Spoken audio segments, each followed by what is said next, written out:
¿Cómo están, hermanos? ¿Bien? ¿Descansaron? ¿Sí? ¿Durmieron a gusto? ¿Comieron mucho? Bastante. Siempre aquí se caracterizan por ese tipo de comida tan opíparamente, ¿verdad? Gracias a Dios por eso estamos aquí reunidos. Y para dar inicio en esta mañana, pues a mí me tocó hablar un tema muy interesante y quiero compartirles una pequeña historia que cuando el Señor me llamó y nos dio la responsabilidad de estar en el Consejo Pastoral, pues se han acercado muchos matrimonios a mí a pedirme consejería, y recuerdo uno en especial en el que la esposa había abandonado el hogar y se había ido, ¿verdad?, con otro hombre a otra ciudad, dejando a su marido y a sus 2 hijos pequeños. Eran ellos muy buenos hermanos, eran buenos creyentes. No había motivo por el cual ella abandonara el hogar. Se disciplinó con Mateo 18, pero alrededor de 8 semanas, esa mujer quizás entró en razón, y decide regresar arrepentida al matrimonio. De esa forma, ¿verdad?, pidió perdón, se le restauró en su forma de ya como creyente, pero el marido, ¿verdad?, me explicó con palabras, ¿verdad?, muy terminantes, que aunque había permitido que su esposa había regresado al hogar, no lo había perdonado y que iba a esperar un buen tiempo para que crecieran sus hijos y ella sintiera el rigor de su venganza. Tremenda la declaración de esta mano. Como dice el pastor Toyo, no se preocupen, no hagan preguntas quién es esto de la iglesia. Pues, el tema que trataremos en esta mañana es sobre el perdón. Esta historia que les acabo de contar no es un tema fácil, específicamente en nuestros tiempos. Y para entender mejor de dónde radica el perdón, conoceremos desde la base de lo que es el perdón. Empezaremos por el Evangelio. Casi ningún concepto es más importante para la fe cristiana que el perdón. El Evangelio mismo es un mensaje sobre el perdón de Dios. Y la enseñanza del Señor Jesucristo está llena así de exhortaciones para poder nosotros perdonar completamente. Esa narración que vemos nosotros ahí, Génesis 3, todos conocemos ese pasaje, es muy significativo. Ese pasaje nos habla sobre la caída del hombre. Y vemos ahí que esa serpiente que se acercó a Eva muy astutamente, con engaño, diciéndole que si podía comer de ese fruto, exactamente, que Dios le había dicho que no comiera de ese fruto del bien y del mal. ¿Por qué? Porque serían abiertos sus ojos. La mentira la sedujo en tal forma que comió de ese fruto. Y lo peor tantito, después lo compartió con su marido, con Adán. Las Escrituras responsabilizan por ese pecado a Adán, ya que él y no Eva era la cabeza representativa de la humanidad. Entonces Adán y Eva se volvieron pecadores debido a su desobediencia. Y de esa forma fue como entró el pecado en el mundo y con ellos entró la muerte.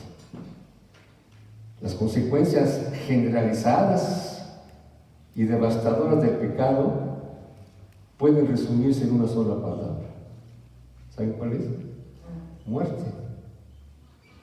Hay 3 formas de muerte: la muerte física, la muerte espiritual y la muerte eterna.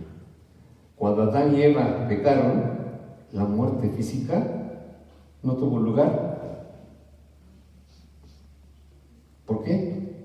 Porque si vemos en Génesis 6:5, Adán murió de 930 años. No fue físicamente como murieron. Ellos murieron espiritualmente. La muerte espiritual es el estado de distanciamiento espiritual con Dios. Como un resultado del pecado de Adán, todas las personas nacen espiritualmente muertas, excepto una persona, Cristo. Él no nació con esa característica. Para Adán y Eva, el pecado provocó la separación con Dios, la expulsión de su presencia y la pérdida de la vida espiritual. Todos sus descendientes, de a partir de Eva y Adán, han nacido de igual manera, en un estado de muerte espiritual, dejándolos también sin ninguna respuesta a la verdad espiritual. Entonces podemos decir que la muerte eterna es para aquellos que mueren físicamente mientras están espiritualmente muertos. Los que mueren en la incredulidad se enfrentarán para siempre al lago de fuego. En la esfera espiritual, el hombre fue expulsado del huerto y se convirtió en un enemigo de Dios, pero también en un amigo del mal. La comunión con el Padre Celestial dejó de ser más allá de un alto deleite para ellos. Por eso Pablo, ahí en Romanos 5, versículo 12, bueno, anótenlo si tienen ahí, y si lo saben de memoria, pues casi no abran sus Biblias en Romanos 5, 12, y van a ver que dice ahí: por tanto, como el pecado entró en el mundo por un hombre, y por el pecado la muerte, así la muerte pasó a todos los hombres por cuanto todos pecaron. No se trata de un pecado en particular, sino de una tendencia innata al pecado que entró a la humanidad. Los hombres se convirtieron en pecadores por naturaleza, así como ustedes y como yo. Adán transmitió a todos sus descendientes esa naturaleza pecaminosa, que adquirió en su primer acto de desobediencia. Y por eso, por lo tanto, esa naturaleza pecaminosa está presente en el ser humano desde ese momento de su concepción, desde que fuimos concebidos. Desde ahí empieza, haciéndolo imposible que él pudiera vivir de tal forma en la que pudiera agradar a Dios. Hay una forma en que podamos agradar a Dios. El pecado transformó de tal forma esa naturaleza que le trajo esa muerte espiritual. Y sobre todo, una depravación. Y esa naturaleza pecaminosa pasaría de generación en generación hasta nuestros días. Por lo tanto, los seres humanos no son pecadores porque pecan, ¿no? Simplemente no, sino que pecan porque somos pecadores. Romanos 3, 23, ahí nos dice: por cuanto todos pecaron, están destituidos de la gloria de Dios. Y debido al pecado, el hombre se volvió mortal. Se hizo susceptible a todos los sufrimientos y a todas las desgracias de la vida, incluyendo la muerte, y también a las penas eternas en el infierno. Nuestros pecados, ¿qué hacen? Nos destruyen, nos descalifican a la luz de la norma de Dios. Nosotros sabemos que el pecado nos separa de Dios. El pecado nos pone en una relación con Dios en la cual le debemos algo. El pecado nos impide presentarnos delante de Dios mediante nuestros propios méritos. Entonces, ¿qué necesitamos? Necesitamos un mediador eficaz, y solo uno que puede cubrirnos con su justicia y también cubrirnos y conducirnos al Padre. Todos sabemos que ese mediador es el Señor Jesucristo.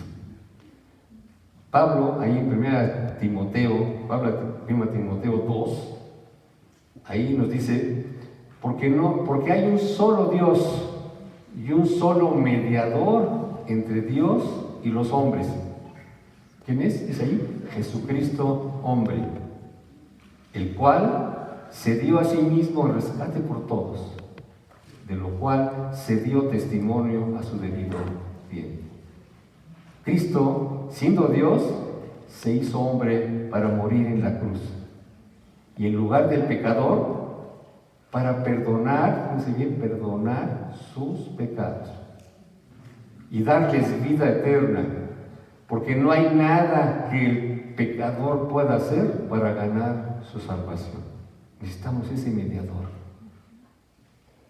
Pablo también nos dice en Colosenses 2, versículos de 13 y 14, Pablo también escribió mucho al respecto, cuando dice, y en vosotros, estando muertos en pecados y en la circuncisión de vuestra carne, os dio vida juntamente con él. Fíjense bien la palabra que sigue, perdonándoos todos los pecados, anulando el acta de decretos que había contra nosotros, que nos era contraria, quitándola del medio y clavándolo en la cruz. Ese es el sacrificio que hizo el Señor Jesucristo. Mediante el perdón fue como Dios nos dio vida a nosotros, anulando el acta de decretos que había contra nosotros. Es decir, perdonándonos todos nuestros pecados.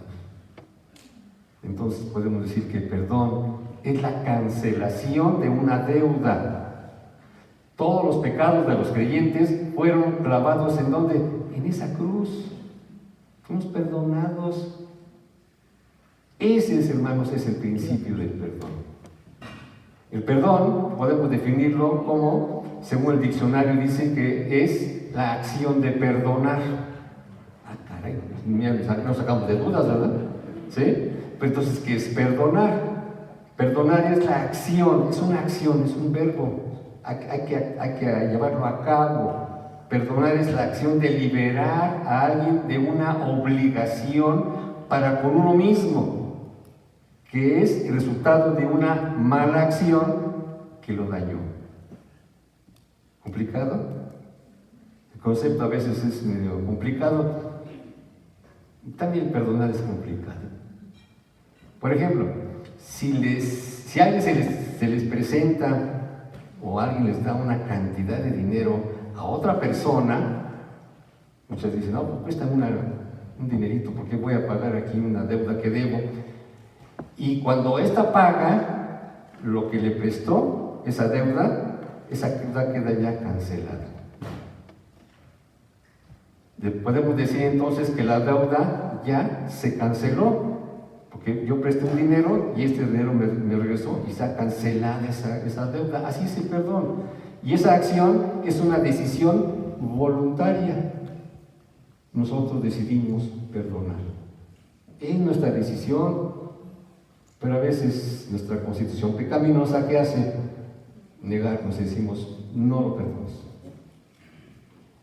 Esa acción voluntaria, que también es consistente, que nos libera de sentimientos destructivos, como por ejemplo el rencor, el remordimiento, el enojo, el dolor, los productos de dolor. El perdón, podemos decir que procede de 3 elementos. Primero, debe haber un ofensor, es decir, alguien que ofende a otra persona. El segundo es un ofendido o un perjudicado. Y el tercer elemento para que haya un perdón es la modificación o la anulación de esa deuda. Queda cancelada como hizo el Señor Jesucristo con nosotros. Para que haya perdón, entonces, es necesario que los 3 elementos estén conjugados para que haya ese perdón. Todos nosotros tenemos un proceder innato a no perdonar. Ignoramos que la falta del perdón es la raíz de todos nuestros problemas. Cuando estamos juntos a alguien que nos ha herido, porque alguien nos ha herido, y a veces es nuestra esposa, a veces es nuestro esposo, y estamos junto a él, ¿qué es lo que hacemos? Lo único que queremos es no estar junto a él. Es dejar ese bulto que está a un ladito, ¿verdad? Lo dejamos ahí. No, yo me acerco a ese bulto. No estamos cómodos, nos irritamos con cualquier comentario que él hace. Y también respondemos en ocasiones mordazmente. O simplemente evitamos la conversación. Cuando empieza a hablar nuestro esposo o nuestra esposa, ay, ya vas a empezar. ¡Qué barbaridad! Nos irrita, nos molesta, nos enoja. ¿Por qué? Porque el perdón no ha llevado a cabo el efecto que debe de ser en nosotros. Lo único que hacemos es luchar con nuestra ofensa cometida en el pasado. Nos cuesta trabajo salir de esa ambivalencia que es el amar y el odiar. Nos cuesta trabajo, pues es difícil. Y tales sentimientos y normas de comportamiento son entonces el resultado de no enfrentar ni solucionar lo que Dios dice que tenemos que hacer, perdonar. Podemos comparar esa actitud con la de un secuestrador. Cuando no perdonamos, nos convertimos en secuestradores. Un secuestrador, ¿cómo es? Es frío, altamente peligroso, ¿verdad? Agresivo, indiferente, no se tienta el corazón para llevarse a alguien y meterlo en una casa de seguridad, ¿verdad? Son conductas, ¿verdad?, antisociales las que tiene este hombre, un secuestrador. Retiene indebidamente a una persona para exigir un rescate por esa persona que está en su custodia. Y le dice, ¿qué nos dice cuando nos habla por teléfono? Y dice, si ustedes no me dan lo que yo quiero, nosotros no les devolvemos lo que hemos tomado. Y piden un rescate, ¿sí o no? Es un secuestrador. Cuando vemos y oímos estas noticias en la televisión, en las noticias, ¿qué hacemos? Nos indignamos, ¿verdad? Y nos ponemos tanto irritados de saber cómo estas personas, siendo tan egoístas y tan despiadados, que han privado de la libertad a una persona, que han tomado y nos requieren algo a cambio. Pero cuando nos rehusamos entonces a perdonar, nos convertimos en esas personas ofendidas, esas personas que no dejamos libre a esa persona que nos ofendió. Pedimos un rescate. ¿Qué pedimos? ¿Qué podemos decir? Que no lo perdonamos, esas ofensas, estamos pidiendo ese rescate. Y ese rescate puede ser respeto, puede ser paciencia, ese rescate puede ser amor, aceptación o cualquier otra cosa que nos valore. El mensaje que le enviamos, ¿verdad?, hasta que tú no me des lo que yo quiero, no te voy a perdonar, no te voy a soltar.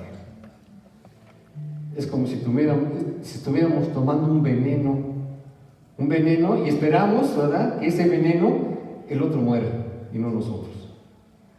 Es absurdo, es totalmente fuera de control.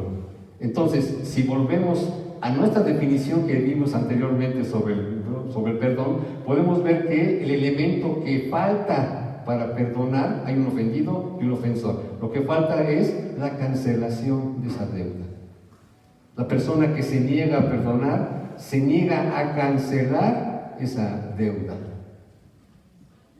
Entonces, en lugar de ser los que se esclavizan, nosotros nos convertimos en esos esclavos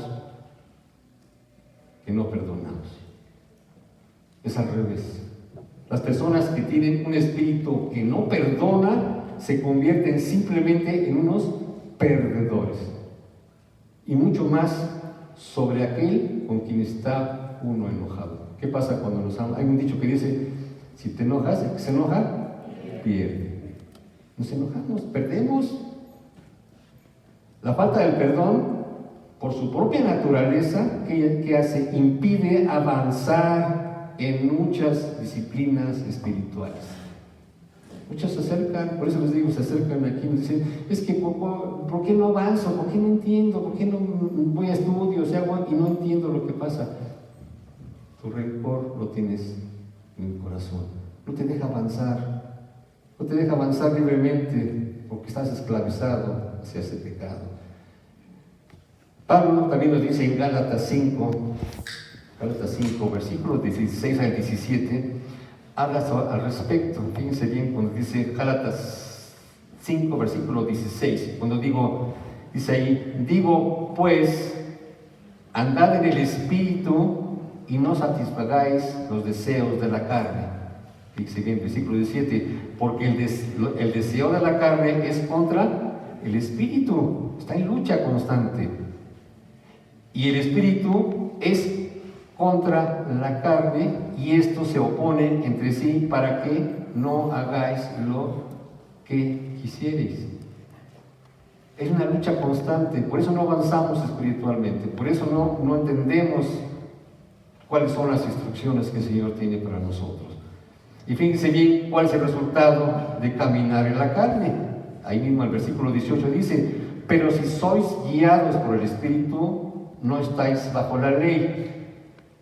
Y manifiestas son las obras de la carne, que son, fíjense bien, adulterio, fornicación, inmundicia, lascivia, idolatría, hechicerías. Fíjense bien aquí cómo entra lo que estamos tratando.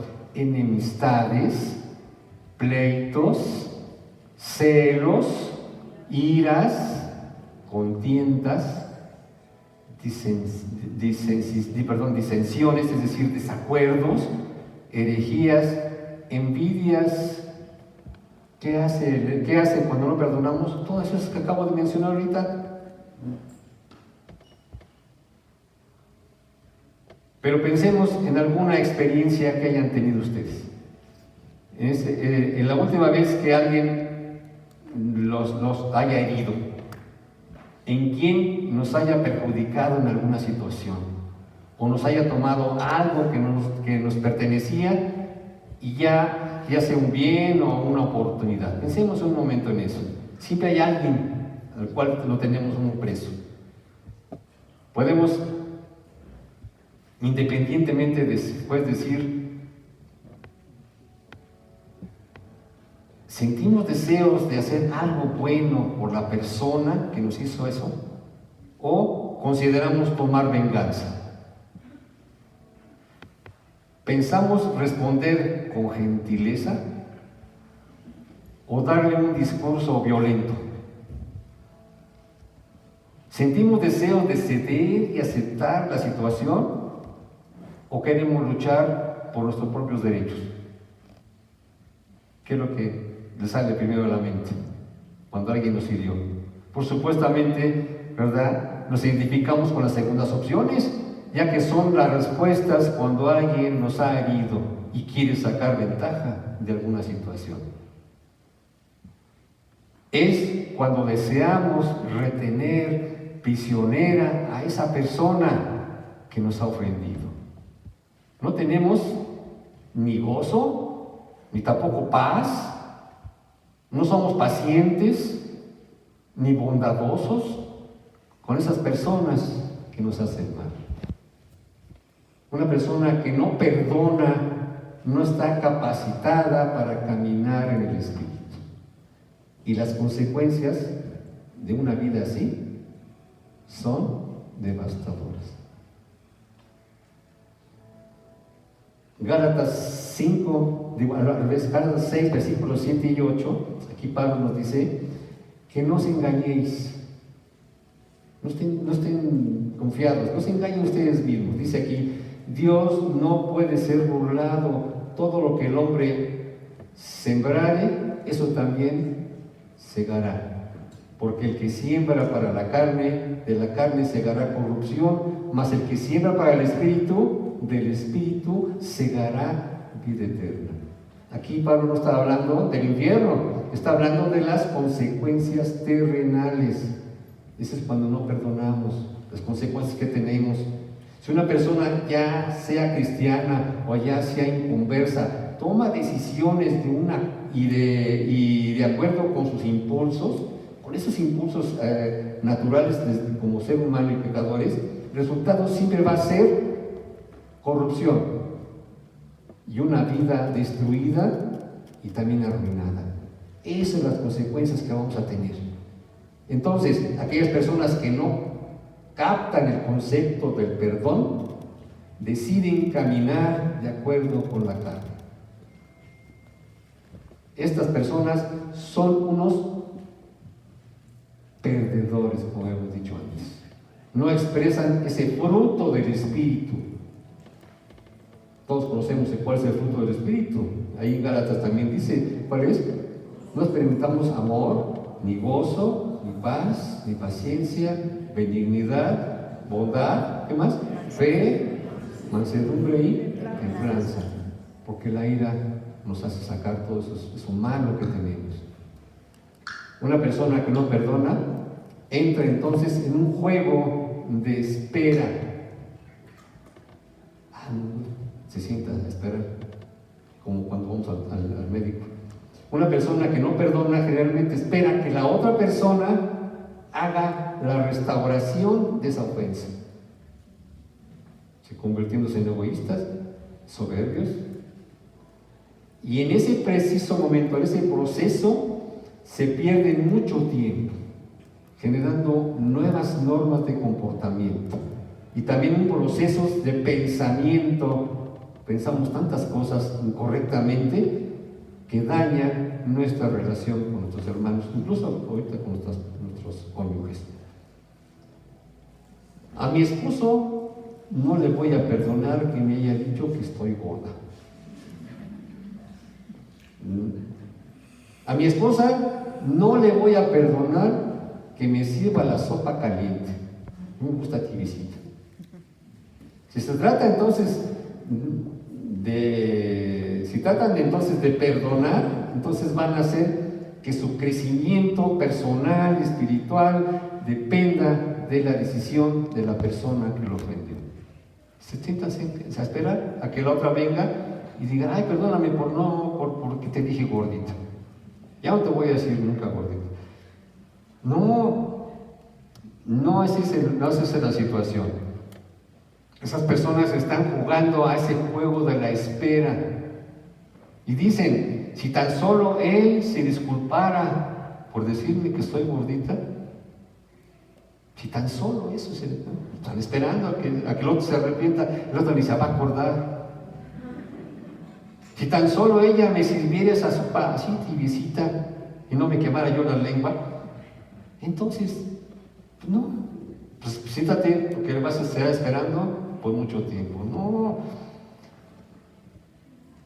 Esperar a que otros sean los que lleven la iniciativa y mientras tanto ellos siguen sin perdonar, es un tiempo perdido.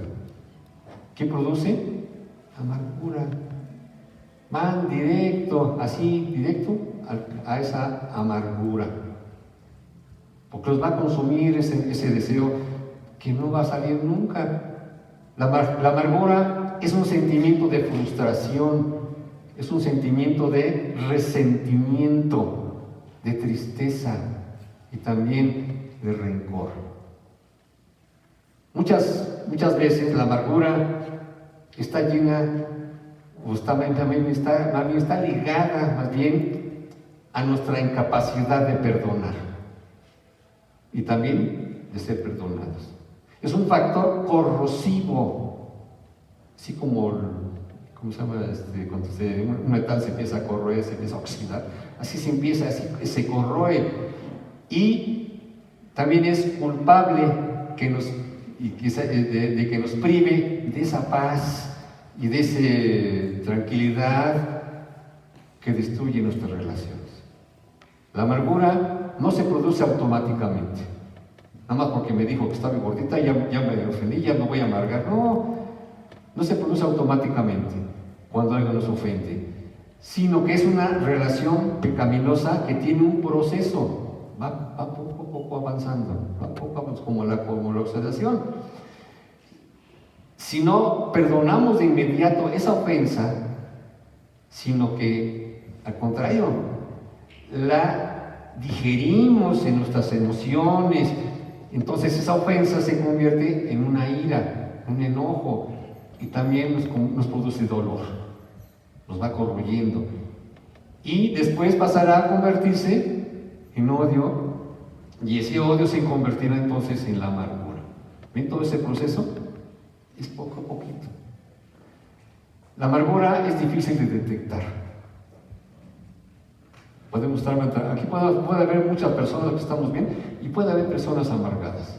¿No lo podemos detectar? O como decimos, algunos lo vemos que está bien amargado, porque no, es una persona normal, es un hermano muy normal. César, no se diga bien más con esa cara que tiene ahorita, ¿verdad? ¿Podemos decir que está amargado? No, es una persona feliz. ¿Estamos de acuerdo? ¿Sí? No es esa, no es detectable. Es difícil de detectar. Hebreos 12:15 dice: mirad bien, no sea que alguno deje de alcanzar la gracia de Dios, que brotando alguna raíz de amargura os estorbe, y por ella muchos sean contaminados. Esa raíz de amargura no se ve, es invisible. La Biblia aquí menciona como la amargura como esa raíz, porque es algo que no se ve. Ustedes ven muchos arbolitos aquí afuera, ¿no? Vemos, qué bonita planta, incluso allá donde estamos nosotros, en nuestro cuarto están unos ciruelos y están unas manzanas. Qué bonitos árboles, ¿verdad? Frondosos, llenos de frutas ahí, a todo dar, pero no vemos lo que está abajo de ese árbol. No la vemos. Ahí es donde produce muchas formas para esa vida, darle vida a ese árbol. Así la amargura, pero en forma negativa. Tal vez nos damos cuenta de algunas conductas y relaciones que se deben a muchos motivos ocultos de nuestro ser. Esas relaciones envenenan nuestro corazón y nuestra mente también. Y también distorsionan, fíjense bien, distorsionan así como una lente toda así ondulada, esa perspectiva eterna que es el perdón. El pastor MacArthur hace un comentario al respecto y dice, y cito: la rabia, el resentimiento y la tristeza empiezan a desalentar y abrumar a la persona que no perdona. Es una especie de polución del alma que inflama apetitos malignos y emociones malvadas. Fin de la cita. Esto dice el pastor MacArthur. Tal amargura incluso puede extenderse de una persona a otra. Se puede contagiar y termina contaminando así a muchas personas. Entonces, nos podemos preguntar, ¿qué es o quiénes nos pueden causar alguna raíz de amargura en nuestro corazón? Pues tal vez el maltrato que te dieron tus padres. No vamos a hablar psicológicamente, ¿no? A veces eso nos ha enojado y traemos avanzando todo eso en nuestra vida. Tal vez un maestro de escuela, actualmente nuestro cónyuge, tal vez no ha llenado nuestras expectativas y sus hábitos nos irritan. Siempre les hemos dicho aquí que los conflictos empiezan en el baño. Siempre. No dejes la toalla tirada, ¿por qué te cepillas los dientes? Baja la tapa. Ahí empiezan los conflictos. Y a veces esos detallitos en el baño no los perdonamos. O quizás no hemos podido perdonar esas ofensas que nos hizo el esposo o la esposa. Y eso nos lleva a tener un divorcio, vamos a ponerlo así, emocional, sin darnos cuenta. Quizás en la iglesia, el hermano, que su conducta nos llevó a expresar, que no se estacione en ese lugar, y me gritoneó, y me dijo, y a fuerza se puso ahí. Me cae gordo ese hermano, por desobediente. Y ya generamos nosotros ese enojo en nuestro corazón. Digo, pues, perdónenme, pues, a lo mejor es un hermano bebecito espiritualmente, ¿verdad? O a veces el hermano se nos presume de mucha madurez espiritual y también tropieza. Entonces, ¿cómo podemos saber si estamos contaminados con una amargura? Primero, si hay alguna cosa que constantemente te perturba. Segundo, si piensas en vengarte de esa persona por el mal que te ha causado. Esa es la segunda. La tercera, si recuerdas constantemente los detalles más pequeños de esa ofensa. Muchos decíamos ahí que cuando hay una discusión entre esposos, la esposa a veces se vuelve histórica e histérica. Siempre nos saca lo que hace 25 años atrás. ¿Te acuerdas de aquella vez? Y nos saca la historia otra vez. Eso es una causa. Recuerda constantemente esos detalles. La cuarta, si te sientes ofendido, entonces consideras que tienes la razón de lo que estás diciendo. Y la quinta, si tienes una reacción de enojo. Esos son los síntomas de que puedes tú ver si estás amargado. Además, la amargura no frena la boca. Siempre nos hace hablar, siempre nos hace ofender, siempre nos hace decir cosas malas del otro. La amargura siempre critica, es totalmente negativa. Siempre saca cosas que no están mal. Pues si tú, no sería yo el que haga eso, porque si no tú también estarías igual, ¿no? Siempre está la crítica, siempre está en tela de juicio eso que tenemos. La amargura también se queja todo el tiempo, no nos deja en paz. La amargura maldice. La amargura nos hace llorar y no orar. La amargura nos contamina. La amargura no le importa perder las relaciones importantes de tanto de nuestros familiares como los hermanos y amistades. La amargura tiene deseos de control, pero no se puede vivir con ese pensamiento, pues entonces detonaría una ansiedad y también una depresión en nuestra vida.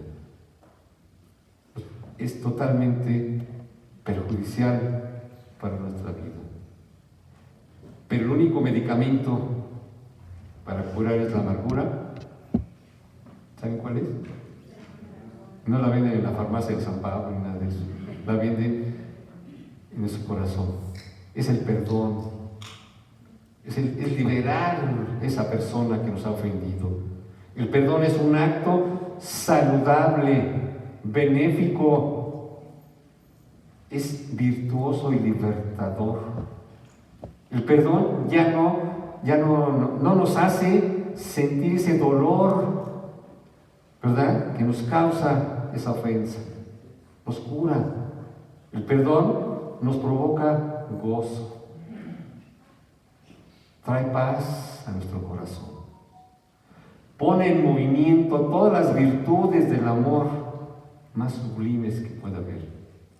El perdonar, es decir, borrón y cuenta nueva. Tal vez a veces nos lleguemos a preguntar o a acordar, pero ya no nos causará esos estragos en nuestra vida. Pero ¿cómo le hacemos entonces para perdonar? Pues Dios nos brinda exactamente esa receta. Y no es el doctor Simi, es el Señor mismo el que nos da esa solución. Y la mejor forma de saber cómo perdonar lo vemos a través de las Escrituras. Aquí, en este hermoso libro que tenemos aquí. Aquí está todo lo que hay de aquí de Génesis, Apocalipsis, habla del perdón. Ahí está. El tema del perdón es importante en el Evangelio de Mateo. Ahí lo vemos, vamos a centrarnos ahorita rápido ahí. Hay un versículo central sobre el perdón en Mateo 6, versículos 12. Este pasaje es conocido como el Padre Nuestro. El Señor Jesucristo estaba instruyendo ahí a sus discípulos sobre el perdón. La oración que enseña ahí es un modelo, no es una simple liturgia. Es breve y sencilla esa oración. El versículo 12 dice: y perdónanos nuestras deudas como también nosotros perdonamos a nuestros deudores. Aquí la oración implica que cuando oramos nosotros estamos reconociendo, primero, dependencia de Dios, y segundo, que no hay ningún otro método por el cual nuestra deuda sea cancelada. No hay otra forma. El perdón es importante. En la oración que hace el Señor, cuando dice perdónanos, aquí se refiere al perdón tanto de parte de Dios como de los hombres. Cuando dice perdona nuestras deudas, aquí está diciendo que es una súplica. Nosotros hacemos como hombres, es una súplica pidiéndole gracia a Dios.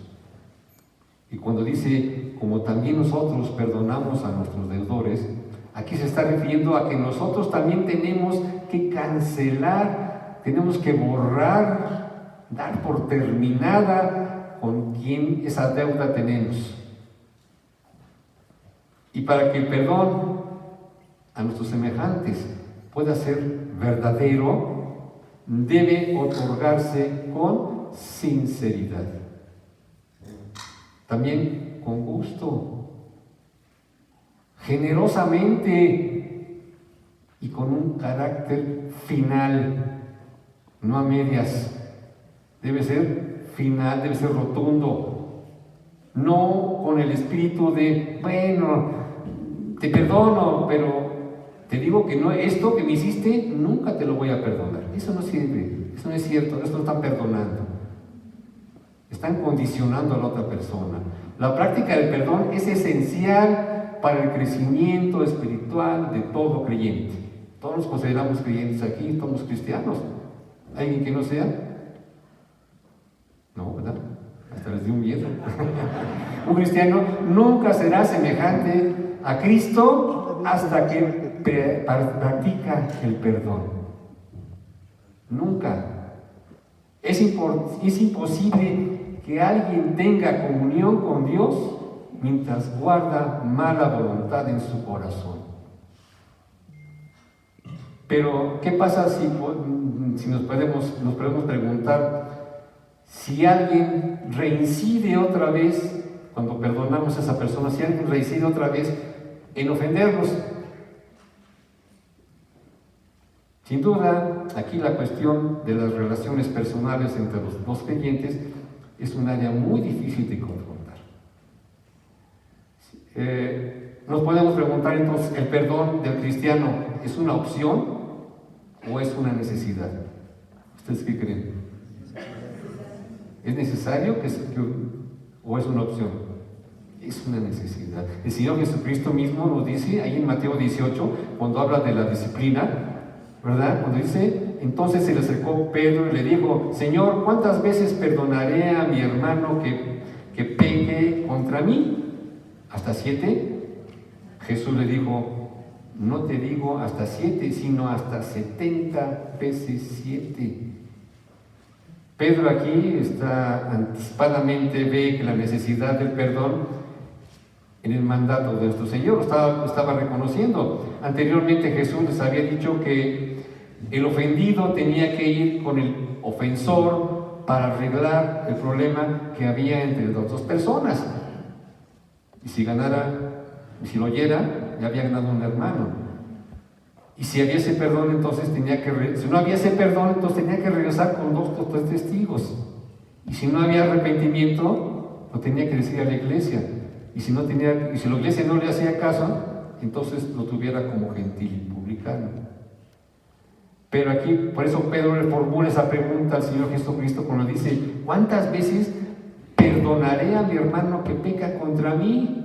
¿Cuántas veces? Él pues dijo: pasará, pues luego puede ser generoso, a lo mejor va a haber un límite nada más de 7, ¿verdad? Y después de ya el 8, ahora sí, ahí te voy. No, aquí es posible que eso pensara, pero Pedro había olvidado, cuando hizo esa pregunta, que las ofensas recordadas son ofensas no perdonadas. Cuando perdonamos, nuestra memoria se debe sacarlo de lanzamiento. Por eso es borrón y cuenta nueva. Pero el Señor le responde aquí: no te digo hasta 7 veces, sino aún hasta 70 veces. Ah, caray, ya subió el estándar. Se fue más lejos, fue muy mayor. El Señor quiso señalar la necesidad de no poner ese límite de 7 veces, sino que tenemos que perdonar a quienes nos ofenden 70 veces 7. Si multiplicamos 70 por 7, ¿cuántas veces? ¿Cuántas serán? 490. Es una forma simbólica de decir que es infinitamente lo que tienes que perdonar. No nada más 7 veces ni 4. Siempre hay que perdonar a nuestro cónyuge, a nuestro esposo, a nuestros hermanos en la iglesia. Podemos decir que no hay necesidad de contar las veces que debemos perdonar al ofensor. ¿Acaso tiene límites la misericordia de un cristiano? El Señor fue misericordioso con nosotros. Nosotros también tenemos iguales, y si somos iguales y estamos en el camino de ser igual a Cristo, también nosotros tenemos que ser misericordiosos. Si Dios nos perdona cada vez que pecamos, porque nosotros no podemos entonces perdonar a quien nos están ofendiendo. Él nos perdonó. ¿De dónde nos sacó? ¿Cómo era nuestra vida antes de llegar a los pies de Cristo? Muchos se preguntan: ay, no, si yo te platicara, Ernesto, ¿cómo era antes? No me platicas al Señor. Imagínense cómo esos hermanos me han dicho cómo era su conducta. Si yo les platicara cómo era antes, olvídense. Pablo aquí entonces nos amonesta en contra del mal comportamiento y nos está instando a observar una conducta cristiana. Y nos menciona 6 detalles ahí en Efesios 4:31. Efesios 4:31, aquí Pablo habla lo siguiente, dice: quítese de vosotros toda amargura, enojo, ira, gritería, maledicencia y toda malicia. Antes bien ser benignos unos con otros, misericordiosos, la palabra clave, perdonándoos unos a otros, como Dios también nos perdonó a vosotros en Cristo. Está diciendo aquí Pablo: desaparezca en ustedes eso que les produce esa amargura, ese enojo. Hagan cambios en su vida perdonándose mutuamente. Eso está diciendo Pablo aquí. Porque la amargura, ¿qué hace? Refleja un resentimiento reprimido que puede ser o estallar en cualquier momento. El enojo, fíjense cómo va. La amargura va al enojo. El enojo tiene que ver con la rabia, con ese enojo, esa molestia que es efervescente en ese momento. Y del enojo va creciendo aún a la ira. La ira es la hostilidad más interna y más profunda del enojo. Y de la ira, y si enojamos y nos volvemos ira, ¿qué hacemos? Gritamos. Nosotros no nos controlamos, empezamos a gritar. A mí me ha pasado muchas veces. y gritamos, y ese bullicio es una contienda fuera de control. Oye, cálmate, no, a mí no me digas que me calme. ¿No nos ha pasado? Estamos enojados, estamos gritando, subimos el volumen de nuestra voz. Y cuando gritamos empezamos ¿qué? A maldecir, a decir cosas que maldicen y que hieren a la otra persona. Incluso nos salen las calumnias. Y después de la maldición viene la malicia, que es el término aquí en griego para el mal, que es la raíz de todos los vicios. ¿Ven cómo nos transformamos? Lo que produce el enojo y la amargura. Olvídense de esas cosas. Y nos dice que seamos bondadosos, que seamos compasivos, que nos perdonemos mutuamente. Y aquí también Pablo hace una comparación. ¿Cómo perdonamos? Como Dios también nos perdonó a nosotros en Cristo. La culpa de nuestro pecado, ¿verdad?, exigía la pena de muerte para nosotros. Entonces, por lo tanto, Cristo fue ese sacrificio como ofrenda expiatoria por nosotros. Cristo ha pagado el precio de rescate en la cruz, derramando su preciosa sangre para que Dios, con el fin de ser rescatados y perdonados del justo castigo de la santa ira de Dios. Eso es lo que nos perdonó. Por lo tanto, todos los que hemos sido perdonados por Dios, tenemos entonces la responsabilidad dada por Dios de perdonar todas las ofensas que hayamos nosotros provocado a otros. Y a los otros nos ha ocasionado esas ofensas hacia nosotros. Hagamos, señores, hermanos, una realidad, esa realidad de perdonar, y elijamos entonces perdonar, ya que eso trae paz a nuestro corazón. Oremos. Amado Señor, tantas gracias te damos en esta mañana. Gracias por tu bendita palabra, que pues, en ella encontramos